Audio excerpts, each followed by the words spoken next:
Hello, I'm Richard Ridge for BroadwayWorld. We're at New World Stages to bring you a sneak peek at Nevermore, the imaginary life and mysterious death of Edgar Allan Poe. This unique theatrical experience will open on January 25th, and I caught up with its creator, Jonathan Christensen, and the show's designer, Bretta Gerecke. All our days are trances, and all our nights are dreams. So we all play our little part on this tiny little stage where nothing's ever really as it seems. How did this all come about for you? Well, we were doing a piece called Frankenstein, and we were looking at a bunch of images from Edgar Allan Poe's work, and I started reading some of his stories and was intrigued. And so I started reading about the man himself and his life, and found that the story of his life actually read like one of his macabre tales, and became interested in developing a piece that told the story of Edgar Allan Poe's life. So how do you explain the evening? Take me through it, what it is. Well, we basically start with Poe as a young man. His parents were theater people, which a lot of people don't know. And so the piece starts in a theater with a group of players telling the story of Edgar Allan Poe from the time he was a child through to his death. He died very young, and he was actually kind of the rock star of his age. And so we wanted to really make the piece something that spoke to audiences today, had a really contemporary feel, and reminded them that he's not a historical piece, he's not sort of a museum character, he's very much alive and edgy, and was very much so in his day as well. You know, everybody is fascinated with Poe. I mean, generation after generation. Why do you think that is? Well, I think first of all, he was an amazing writer. He had a huge influence on so many different writing forms. The whole mystery genre and Sherlock Holmes work and all of that.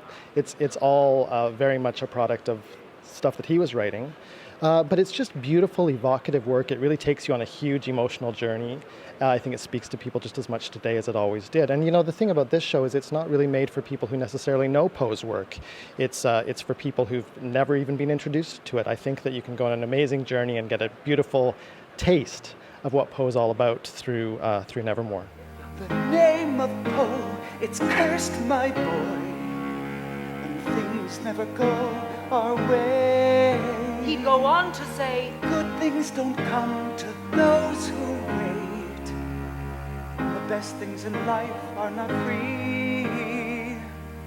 Today's blue skies are grim harbingers of tomorrow's adversity. And then he said, so whatever good, my boy, comes your way, don't expect it to last.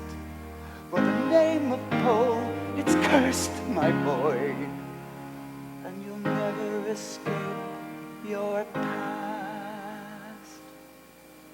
Well, Jonathan Christensen and I began about 6 or 7 years ago. We were both very excited about the idea of working on Edgar Allan Poe. We both loved his stories from our sort of teen years and have hung on to them.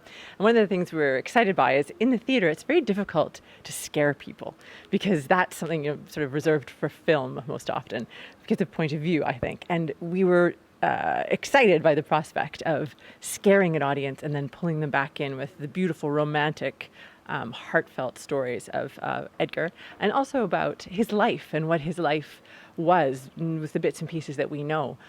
So we were, thrilled at the idea, and it's just grown and grown and grown ever since then. So we're very honored to be here working on it. Of course, there are many challenges, but I think the thrust of our work is always about collaboration. So it's been a collaboration not just with the story, the creator, the author, the music, but also with the actors. There's a lot of dialogue back and forth, and also with the choreographer during rehearsal and sort of developing the pieces that we're about to look at with body movement and with their own sort of storytelling of character to sort of help enhance the through line of the piece. So the challenges are always, I think, the give and take of it. Like how do you find the perfect skirt for this imaginary world, this very dreamscape world that we are inventing for the story of Poe? Because there's not all that much that's known, that's fact about his life. A lot of it is made up. A lot of it is fiction.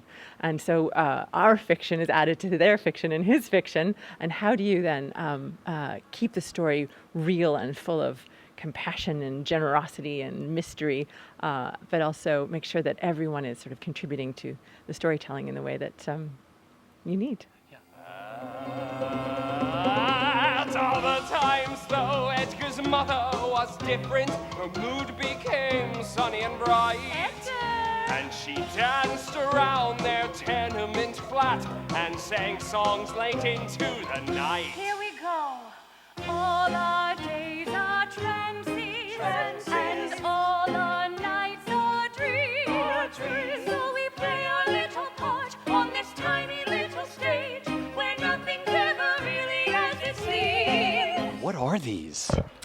We call these the bell coats. So there are a couple of coats, and as you can see, we started with a period line, early 1800s, and then we sort of extended it and exaggerated it. So the pieces are a bit more sculptural than they are clothes.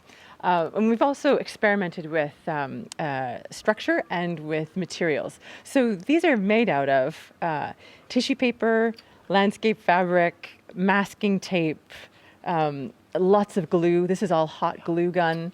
And when you're up close to them, you can tell what the actual materials are. But at a distance, they're very mysterious and unusual. So this piece was actually inspired by the way this particular performer moves. Okay. So it sits on her hips. The elastic sits on her hips, and then as she rotates her hips, the skirt moves almost like a giant hula hoop around her. So this was entirely inspired by the performer. And she's made out of hundreds of ribbons that are all masking tape. So part of the experimentation of this project was just, I was just in my studio trying things out, and I had some hose, some garden hose sitting around, and I went into the backyard. I grabbed a bunch of twigs out of our alleyway behind Catalyst Theatre in Edmonton, and I brought those back in, and I had heaps of masking tape, and I just went for it. And this is one of the results of going for it. From the same source he'd never taken